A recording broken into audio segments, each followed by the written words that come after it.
수업 준비되셨나요? 그러면 수업을 시작하기 앞서서 책을 먼저 펼치도록 하겠습니다. 페이지는 바로 69페이지입니다. 제목은 교환권이 쇠퇴하다 라고 되어 있는 페이지 펼치시고요.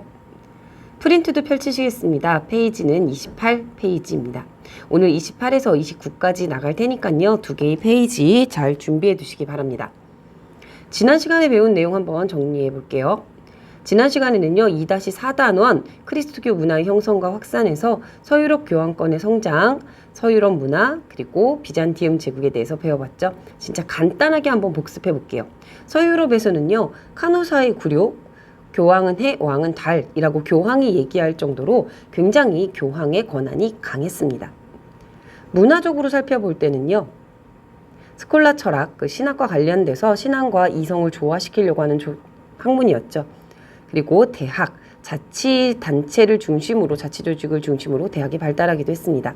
고딕 양식, 기억 한번 해보세요. 여러분, 샤르트르 대성당 같은 경우에 뾰족한 탑과 화려한 스테인드 글라스로 장식된 내부 기억하시면 좋을 것 같습니다. 그리고 기사도 문학도 발달했습니다. 비잔티움 제국 한번 살펴볼 텐데요. 전성기의 황제는 유스티니아누스 대제입니다. 종교는 그리스 정교이고요. 수도는 콘스탄티노폴리스입니다. 그리고 비잔티움 양식으로 장식된, 건축된 성 소피아 성당, 천장은 동굴고요. 안은 모자이크화로 장식돼 있었죠. 그리고 이들의 문화는 동유럽에 큰 영향을 주었다라는 내용이 핵심이었습니다. 이런 내용들 기억하면서 오늘 내용은요. 2-4단원 역시 2-4단원 맞고요. 유럽 종세, 동요가 일어나게 되고요. 그리고 르네상스까지 일어나게 됩니다. 한번 어떤 내용인지 살펴보도록 할게요. 첫 번째 주제입니다. 중세 유럽이 동요합니다. 먼저 중세 유럽의 세 신분 한번 떠올려 볼게요. 기도하는 사람, 싸우는 사람, 일하는 사람으로 불리는 세 개의 큰 신분이 있습니다. 기도하는 사람은 성직자고요. 싸우는 사람은 기사고, 일하는 사람은 여러분, 농노입니다. 그리고 왕도 있기는 합니다. 그러나 여러분이 생각하는 것보다 왕의 권한은 굉장히 약했습니다. 봉건제 사회에서 지방 분권적이었기 때문에 왕의 권한은 생각보다 매우 약했고, 그런 약한 왕의 권한, 잘 중세의 특징이다 라고 생각하시면 좋을 것 같습니다. 그런데 이 중세 유럽의 새 신분에 뭔가 바람이 불기 시작을 합니다. 바로 11세기부터요. 유럽에서는 농업이 크게 발달하기 시작을 하게 됩니다. 특히 밀농사가 크게 발달을 하게 되는데요. 이렇게 농업이 발달하다 보니까요. 먹고 남는 잉여를 갖다 팔기 위해서 상공업도 발달하게 됩니다. 교역이 활발해지다 보니까요. 도시가 생기고요. 그 도시에서 화폐까지 사용하게 되는 변화가 일어납니다. 11세기, 12세기, 13세기 거쳐서 계속 쭉 일어나게 되는데요. 이런 변화가 유럽의 큰 자양분이 되어서 중세 유럽을 흔들기 시작을 합니다. 기도하는 사람, 그리고 싸우는 사람, 중세 유럽을 바치고 있는 이 사람들이 어떤 일을 겪게 될까요? 중세 말 변화입니다. 먼저 사건 위주로 한번 살펴볼 텐데요. 가장 먼저 큰 사건은 십자군 원정입니다. 여기 보시면은요, 이렇게 하늘색, 여기 약간 민트색으로 되어 있는 이 지역에 셀주크 투르크가 장악을 하게 됩니다. 여러분, 지난 시간에 지난주에 오프라인 수업에서 이슬람 배울 때 셀주크 투르크 배우셨죠? 셀주크 투르크가 이 지역을 다 장악을 하게 됩니다. 그러자 비잔티움 제국이 큰 압박을 받게 되죠. 이 지역은 원래 비잔티움 제국 지역이었거든요. 근데 셀주크 투르크가 장악을 하게 되는 겁니다. 둘은 전쟁을 하게 됩니다. 특히 셀주크 투르크가 예루살렘, 크리스트교의 성지이기도 한 예루살렘을 장악하게 되면서 비잔티움 제국은 서유럽에게 도움을 청해야 되겠다 생각을 해서 비잔티움 황제가 서유럽의 교황에게 도와줘! 라고 구원을 청합니다. 그러자 서유럽의 교황은 너무 기쁜 마음으로 사람들을 모아놓고 클레르몬 공의회라는 걸 열어서 예루살렘을 회복해야 된다! 라고 이야기합니다. 그 연설문을 한번 살펴볼게요. 신을 믿지 않는 튀르크인의 진출은 그칠 줄 모르고 콘스탄티노폴리스로 다가오고 있으니 성지의 형제들을 구하자. 그대들이 살고 있는 땅은 사람들이 몰려있기 때문에 빈궁해졌다. 예수의 성묘가 있는 예루살렘이죠. 젖과 꿀이 흐르는 땅은 신이 그대에게 내린 토지다. 여기 가면 그거 먹을 수 있다. 그거 가질 수 있다. 라고 얘기하고 있죠. 이 땅에서 불행한 자와 가난한 자는 그 땅에서 번영할 것이다. 라고 얘기하고 있습니다. 앞에는 성지를 회복하자. 라고 이야기하고 있는데 여기에 가면 당신 부자가 될 수 있어요. 라고 교황이 얘기하고 있네요. 교황이 이렇게 얘기합니다. 이교도로부터 성지 예루살렘을 되찾읍시다. 라고 교황이 얘기를 하자 성직자들은 예, 신이 원하신다면 기꺼이 목숨을 바치겠습니다. 라고 이야기하고 있고요. 기사들은요, 거기 땅이 내 것이 된다면 참 좋겠다. 라고 생각을 하게 되고요. 여기에는 이 사람은 상인입니다. 성지를 회복하면 동방무역을 확대할 수 있겠구나. 내가 돈을 많이 벌 수 있는 기회가 되겠구나. 라고 생각을 해서 십자군 원정이 본격적으로 시작됩니다. 여러분이 보시는 이 빨간색 화살표가 바로 1차 십자군 원정의 모습인데요. 이 십자군 원정, 1차 십자군 원정은 어느 정도 성공을 하게 됩니다. 안티오코를 거쳐서 실제로 예루살렘을 되찾아요. 그들의 표현에 의하면 예루살렘을 다시 되찾고 점령하게 됩니다. 크리스트교 세상이 되는 거죠. 그래서 여기다가 크게 4개의 나라를 세우고요. 그곳을 점령하고 있었어요.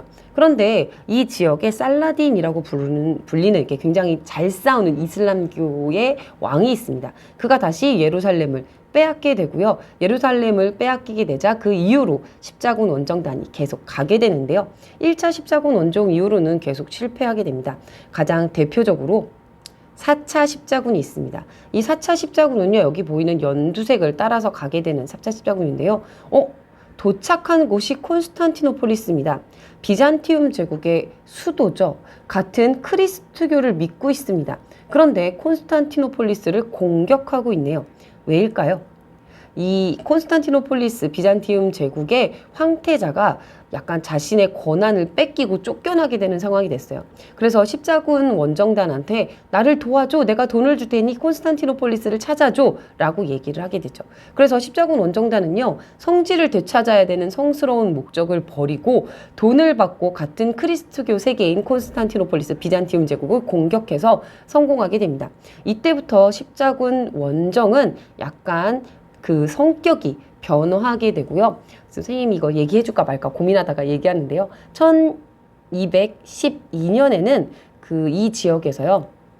스테판이라고 하는 어떤 소년이 신의 계시를 받았대요. 그래서 아이들을 모아서 몇만 명이 되는 아이들을 데리고 우리가 성지를 회복하러 가자. 바다가 있지 않냐? 우리가 가면 모세의 홍해처럼 갈라질 거야. 바다가 갈라지니까 그냥 걸어갈 수 있다고 라고 하면서 이탈리아에 모여요. 이탈리아에 모여있는 이 아이들을 배에다 싣고 아프리카에 어른들이 팔아 넘겨서 노예가 됩니다. 굉장히 어이없는 사건인데요. 이 노예로 팔린 소년들 중에 700명 정도를 이슬람교의 왕이 있는데, 어떤 지역의 왕이 있는데 불쌍하다고 하면서 사서 다시 풀어준 사건까지 벌어지게 돼요. 이 십자군 원정이 계속되면 계속될수록 십자군 원정의 성격은 변하게 되고 서유럽 사람들의 그 욕망에 물들게 되는 이런 사건이 벌어지게 됩니다. 그러면 그 결과 어떻게 됐을까요? 십자군 원정 이후에 중세를 지키고 있었던 중세의 대표적인 이 신부는 어떻게 되었을까요? 정치적으로 봤을 때요, 기도하는 사람은 당연히 쇠퇴하게 됩니다. 열심히 하나님이 우리를 지켜줄 거야 라고 하고 갔는데 결국 실패하게 된 거죠. 그러다 보니까 교황권은 쇠퇴하고요. 기사들도 힘이 약해집니다. 싸우러 갔다가 못 돌아오는 기사도 있고요. 죽은 기사도 있고요. 갔다 오는 과정에서 자기의 사비를 들여서 갔어야 되거든요. 그러다 보니까 기사의 권한은 많이 쇠퇴하게 되고요. 이때 여러 가지 문물들이 들어오는데 화약까지 들어오면서 장기적으로 봤을 때 기사가 크게 쇠퇴하는 십자군 원정이 되었습니다. 일하는 사람들과 관련돼서는 조금 이따가 말씀드릴게요. 십자군 원정 이후의 경제는요, 크게 발달하게 됩니다. 이렇게 지중해를 통해서 동쪽과 교역을 하게 돼요. 서유럽 사람들이. 그러면서 동방무역이 크게 발달하게 되면서 상공업도 발달하고요. 도시도 발달하게 됩니다. 십자군 원정 이후의 문화적인 측면을 한번 살펴보면요. 비잔티움의 문화가 들어와요. 비잔티움은요, 자기네가 로마의 직계 후손이잖아요. 그래서 그리스와 로마 문화를 잘 간직하고 있었는데 이 그리스 로마 문화가 서유럽에 전파되게 됩니다. 그리고 이슬람 세력과 전쟁이었던 거잖아요. 이슬람의 발달한 자연과학이 들어오게 되면서 근대 유럽 문물이 유럽 과학도 크게 발달하게 되는 계기가 되고요. 이슬람 할 때 배웠지만 재지술, 화약, 나침판 같은 것도 들어와서 유럽이 근대로 나가는 큰 자양분이 됩니다. 사건 두 번째 살펴볼게요. 도시가 성장하게 됩니다. 앞에서도 말씀드렸듯이 농업이 발달하고 상공업이 발달하게 되고요. 십자군 전쟁으로 인해서 교역은 더욱 활발하게 됩니다. 교통의 요지에 도시가 발달하게 되는 것이죠. 그러다 보니까 이 도시를 이루고 있는 시민들이 영주나 중세 세력들에게 너무 휘둘리는 거예요. 세금도 내야 되고 그 사람들 눈치를 봐야 되는 거죠. 그래서 아예 도시를 그들에게 사기도 하고요. 돈을 들여서 군대를 사서 그 영주를 쫓아내는 등 자치권, 스스로 다스릴 수 있는 권한을 획득하게 됩니다. 이 모습은요, 도시의 시민들이 자치권을 영주에게 사들이고 있는 모습을 그린 그림입니다. 이렇게 도시가 발달하게 되면서 자치도시가 발달하게 되자 이 도시가 더욱더 크게 성장하게 됩니다. 그리고 그 도시를 구성하는 시민들도 성장하게 되죠. 그러면은 이 입장에서 한번 살펴볼게요. 도시의 공기는 자유를 준다라고 하면은 기도하는 사람, 싸우는 사람, 일하는 사람 중에 누가 굉장히 반길까요? 농노인, 일하는 사람. 만약에 중세 장원을 도망쳐 1년 정도 도시에서 안 잡히고 숨어 살 수 있다고 하면은 그는 자유로운 도시민이 되었다고 합니다. 그러다 보니까 이렇게 도시를 구성하는 시민들, 농노, 그러다 보니까 농노가 이전보다 훨씬 더 자유롭게 될 수 있는 사회 구성 시스템 자체가 만들어진 거다라고 기억하시면 되겠네요. 사건 세 번째입니다. 흑사병이 일어납니다. 여기 보시면은 죽음의 신, 해골이 사람들을 마구마구 실어가고 있고요. 되게 그림이 끔찍하죠. 죽어 있고요. 목이 잘려 있고요. 막 진짜 무섭습니다. 이 흑사병에 대해서 잠깐 설명을 드리면은요. 쥐에 기생하는 벼룩에 의해서 패스트균이 옮겨서 발생하는 급성 열성 감염병입니다. 패스트라고 하기도 하죠. 잠복기는 3에서 5일인데요. 오한, 발열, 두통, 전신 무력감, 빠른 호흡, 호흡곤란, 기침, 가래 막 이러면서 결국 죽게 돼요. 유럽 전체 인구의 한 100년 정도 걸리는 시간 동안 전체 인구의 3분의 1이 사망할 정도로 굉장히 무시무시한 병이었습니다. 여러분은 그 코로나라고 하는 그 전염병 때문에 지금 이렇게 어려움을 많이 겪고 있잖아요. 흑사병은 더더욱 중세 유럽인들에게 너무 무서웠을 거예요. 우리는 무슨 균이 있어, 마스크를 해, 무슨 백신을 맞을 수 있어 이렇게 얘기가 나오는데 이유도 모르는데 사람들이 자꾸 검게 변해서 죽어갑니다. 그리고 피를 토하는 거죠. 그런데 이거는 여러분 생각을 해보세요. 성직자라고 해서 안 걸릴까요? 귀족이라고 해서 안 걸릴까요? 아니겠죠. 모든 사람들이 다 이 병에 걸려서 죽게 됩니다. 전체 인구의 3분의 1이 사망하게 되는 것이죠. 그러다 보니까 장원이 크게 해치됩니다. 무슨 얘기냐면요. 농업과 상공업이 발달해서 화폐를 사용하고 농노가 화폐를 사용하게 되면서 그 약간 그 지배를 덜 받게 돼요. 옛날에는 영주가 너 우리 집에 와서 일해 라고 하면 일해야 되는데 화폐를 지대로 사용하게, 화폐를 그 땅에 대한 대금으로 사용하게 되면서 지배도 덜 받게 되고요. 흑사병이 유행하게 되면서 인구가 줄게 되자 노동력이 부족해져서요. 이게 두 개가 합쳐져서 농노의 지위가 이전보다 향상하게 되고요. 스스로 농사 짓는 사람도 증가하게 되고요. 도시에 가서 사는 사람도 생기다 보니까 장원 자체가 아예 해체되면서 이 사건 자체, 이걸 다 뭉뚱그려서 이 하나의 사건이 중세가 붕괴되고 동요되는, 장원이 해체되는 그 기원이 됩니다. 그래서 여러분 이런 시스템 자체가 뭐 1, 2년 사이에 일어난 건 아니고요. 한 100년, 200년 걸쳐서 천천히 일어나는 현상이니까요. 잘 기억해 두시면 좋겠습니다. 사건 네 번째입니다. 아비뇽의 유수가 일어납니다. 그 필리프 4세라고 하는 프랑스의 왕이 있었어요. 이렇게 생겼는데요. 이 당시에 사람들 사이에서 굉장히 잘생긴 왕으로 유명했다고 합니다. 여러분은 어떻게 생각하세요? 잘생겨 보이나요? 이 필리프 4세는요. 교황 보나파시우스 8세와 갈등을 겪게 되는데요.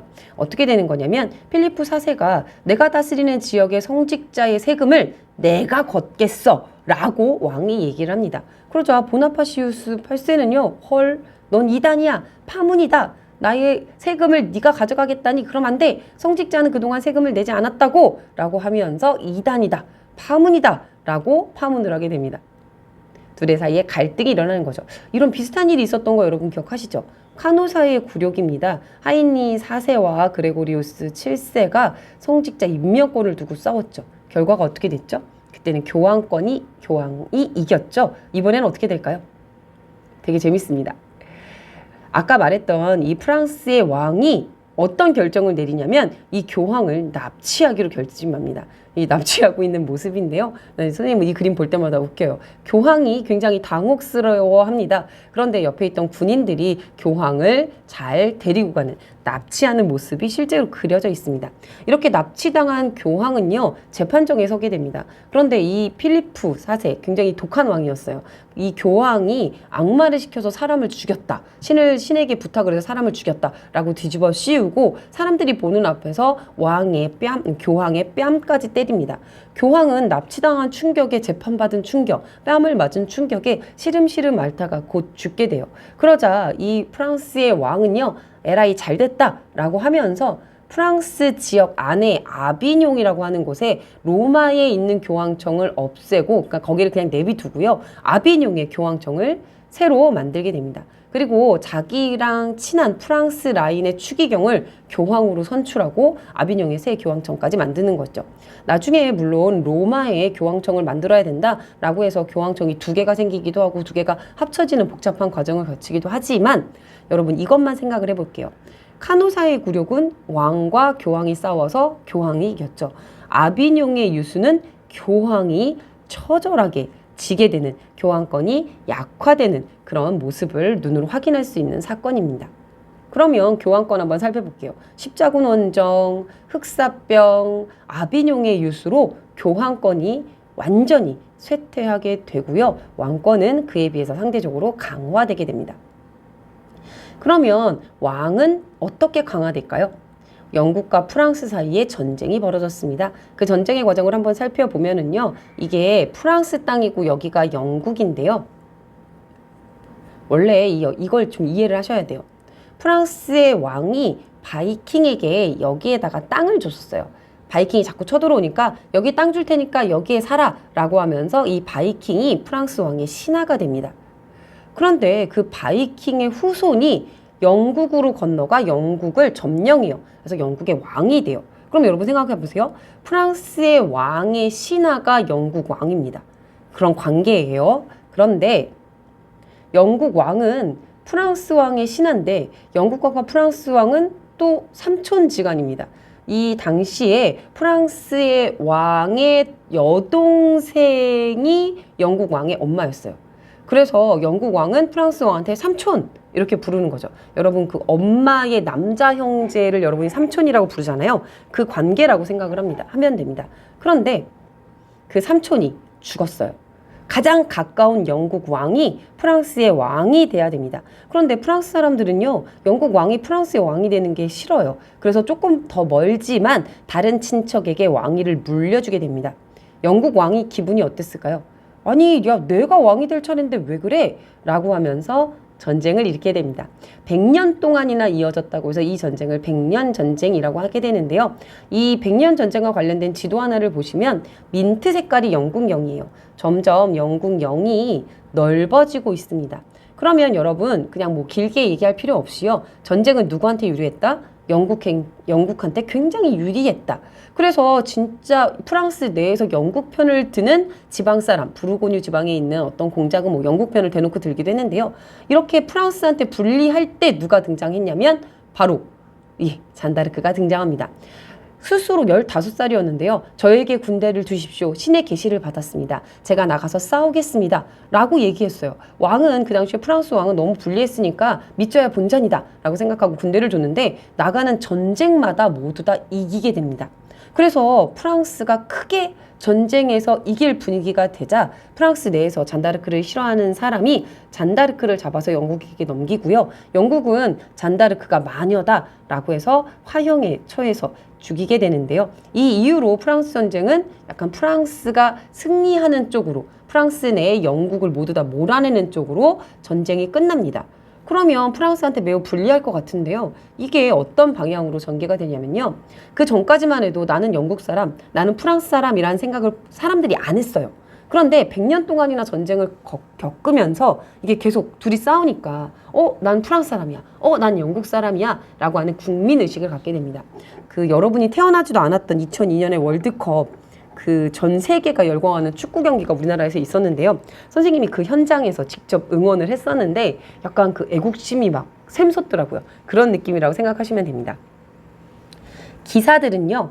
이게 100년에 걸치면서 전쟁이 계속 일어나자 왕은 그냥 아예 항상 준비된 군대, 상비군을 두게 됩니다. 그러면서 귀족 세력이 약화되는데 물론 기사가 약화돼서 약화되는 경우도 있지만 점차 이렇게 전쟁이 계속되면서 귀족들이 많이 죽어나갔어요. 그래서 귀족 세력이 크게 약화되었습니다. 그러면 상대적으로 이런 분위기 속에서 왕권은 결국 100년 전쟁에서 이긴 프랑스의 왕의 권한은 강화되었죠. 영국은 그 이후에 어떻게 됐을까요? 영국에서는요, 왕위 계승 전쟁이 벌어집니다. 이게 어떤 꽃으로 보이세요? 이쪽은 장미인데요. 하얀 장미, 붉은 장미. 하얀 장미를 상징으로 하는 랭커스터가가 있고요. 붉은 장미를 상징하는 요크가가 있는데 왕위 계승 전쟁을 벌이게 됩니다. 이 전쟁을 장미를 상징으로 하는 두 가문이 싸웠다고 해서 장미 전쟁이라고 하게 되는데요. 전쟁의 승리는 흰 장미인 랭커스터가였습니다. 하지만 요크가에서 랭커스터가의 왕에게 그 자기 딸을 시집 보내면서 결국 결합이 돼요. 근데 이 전쟁의 과정에서 수많은 귀족들이 죽게 돼요. 그러면서 왕권이 강화되는 모습을 보이죠. 여러분 한번 지금까지 배운 내용 정리할게요. 정리하기 전에 이거 한번 기억해 보세요. 서유럽 중세는 봉건사회이고요. 주종관계, 쌍무적 계약관계를 이루고 있고 장원제 지방 분권적 농노가 기본인 사회였습니다. 그런데 오늘 배운 내용들 한번 쭉 되게 약간 여러 사건이 있어서 정신이 없지만 정리해 보면 이래요. 기도하는 사람, 싸우는 사람, 그리고 일하는 사람, 왕권은 상대적으로 매우 약했는데 교환권과 기사는 십자군 전쟁과 흑사병, 아비뇽의 유수, 교환권은 쇠퇴하고요. 기사는 100년 전쟁, 화약 등의 유입으로 몰락하게 됩니다. 농노는요. 농업 생산력이 증가하고요. 흑사병으로 노동력이 절감되고 없어지고 도시가 발달하는 과정에서 지위가 향상되고요. 왕은 100년 전쟁과 장미전쟁 등으로 인하여 그리고 이 앞에 모든 상황으로 인하여 왕권은 강화됩니다. 그리고 왕권 강화에 도움을 줬던 사람들은 바로 시민들이에요. 왜 이렇게 된 걸까요? 왕은요, 시민에게 내 땅에서 안전하게 장사할 수 있게 해줄게 라고 안전을 보장합니다. 그럼 시민은 왕의 영역 안에서 왕에게 자금을 대면서 세금을 내는 거죠. 그래서 시민권이 올라갈수록 이 당시에는요, 초기에는 왕권도 강화되는 모습을 보였습니다. 두 번째 주제입니다. 이제 르네상스인데요. 르네상스는 정신적인 문화운동입니다. 르네상스라는 뜻 자체를 살펴보면요. 재생, 부활이라는 뜻입니다. 무엇을 재생, 부활한다는 것일까요? 고대 그리스, 로마의 문화를 부활시킨다는 겁니다. 이 그림은요. 로마 시기에 그려진 아름다운 세 명의 여신을 뜻합니다. 근데 이 그림이 중세에는요. 이렇게 그려졌어요. 신만을 중심으로 하는 세상이다 보니까 그 여인의 아름다움이라기보다는요. 그냥 되게 뻣뻣한 이게 중세의 아름다운 여인이랍니다. 뻣뻣해 보이고 인간다운 곡선이 보이지 않는데요. 르네상스 시기에 이 산미신이 다시 그려집니다. 뭔가 더 유연하고 아름답고 이렇게 뭔가 복스럽다는 표현 나쁠 수도 있는데요. 이렇게 화려하고 아름다운 뭐 그런 모습으로 다시 고대 그리스 로마의 것을 재생하는 운동이 벌어지게 돼서 르네상스라고 하게 됩니다. 그러면 한번 좀 더 자세히 살펴볼게요. 그래서 어떻게 된 거냐? 신중심의 중세에서 인간 중심으로 사고하는 문화운동이 일어났다. 인문주의, 휴머니즘이라고 하는데 이를 르네상스라고 한다라고 기억하시면 되겠습니다. 그러면 일어났던 지역을 한번 살펴볼게요. 먼저 이탈리아에서 먼저 시작이 됩니다. 이탈리아는요. 여기 로마 보이시죠? 고대 로마가 있었던 로마의 문화 유적을 지역적으로 갖고 있던 지역이어서 이탈리아에서 먼저 시작되었고요. 그리고 그 십자군 원정이나 이런 것 때문에 이 지중해를 통해서 그 비잔티움 문화라든지 이슬람 문화가 들어와서 이 지역에서 고대 그리스 로마 문화 부흥운동이 일어난 거죠. 이 그림이 먼저 먼저 등장했는데요. 바로 누가 그렸죠, 여러분? 레오나르도 다빈치입니다. 레오나르도 다빈치는 이렇게 약간 정말 딱 인간다운 인간의 그 감성과 관련된 그림을 그린 유명한 천재 화가죠. 그리고 하나님의 모습과 아담의 모습을 그린 천지창조. 이 그림은 미켈란젤로의 그림입니다. 이렇게 이탈리아 르네상스는요, 미술을 중심으로 크게 발달했고요. 이거는 단테의 신곡이라는 책인데요. 이 단테의 신곡이라는 책의 내용도 보면은 그 인간의 갈등, 인간의 감성에 대해서 그 죽음과 관련해서 쭉 쓴 책입니다. 그래서 이제 본격적으로 인간, 심 중심에서 인간 중심으로 넘어가는 거를 르네상스라고 하게 됩니다. 이탈리아 르네상스는 문학과 미술이 크게 발달했습니다. 그러면 계속 한번 살펴볼게요. 이게 이제 알프스 산맥을 넘어서 알프스 이북 르네상스로 가게 됩니다. 이 알프스 이북 르네상스는 조금 성향이 달랐어요. 대표적으로 이 아저씨는 에라스무스라는 사람인데요. 쓴 책이 우신예찬입니다. 어리석을 우, 신, 어리석은 신을 예찬하는 것. 약간 조금 뭔가 더 신을 비판하는 그런 모습을 보이면서 인간 중심적이 되죠. 그리고 이거는요, 브리겔이라고 하는 사람이 그린 그림인데요. 약간 그 이탈리아 르네상스랑 좀 다르게 거기는 이렇게 인간의 아름다움, 그 다음에 신화적인 무엇, 이런 걸 그렸다면 여기는 좀 더 풍속화라고 할까요? 이 그림이 아이들의 놀이라고 하는 놀이인데요. 아이들이 노는 모습을 그리면서 인간에 대해 좀 더 관심을 가졌다라고 정리하시면 되겠습니다. 알프스 이브 르네상스는 조금 더 인간 중심적이고 그리고 뭔가 조금 더 사회 비판적인 개혁적인 성향을 가진 것이다 라고 두 개를 구분해 두시면 좋을 것 같아요. 그럼 정리하겠습니다. 르네상스라는 것은 재생부활을 의미하는데 고대 그리스 로마의 문화를 재생부활하자. 인문주의라고 하는데 예전엔 신중심이었는데 이제 인간 중심으로 변해갔고요. 지역은 이탈리아 중심에서 알프스 이북으로 넘어간 르네상스다라고 기억하시면 되겠네요. 여러분, 그러면 오늘 배운 내용은 다 이겁니다. 중세가 신중심이고 그리고 봉건제, 지방 분권적이었는데 여러 사건을 거치면서 이것이 동요되고 붕괴되었다가 여러분 오늘 내용의 핵심입니다. 잘 기억해 두시고요. 줌에서 한번 답을 본격적으로 맞춰보도록 할게요. 프린트 한번 펴보겠습니다.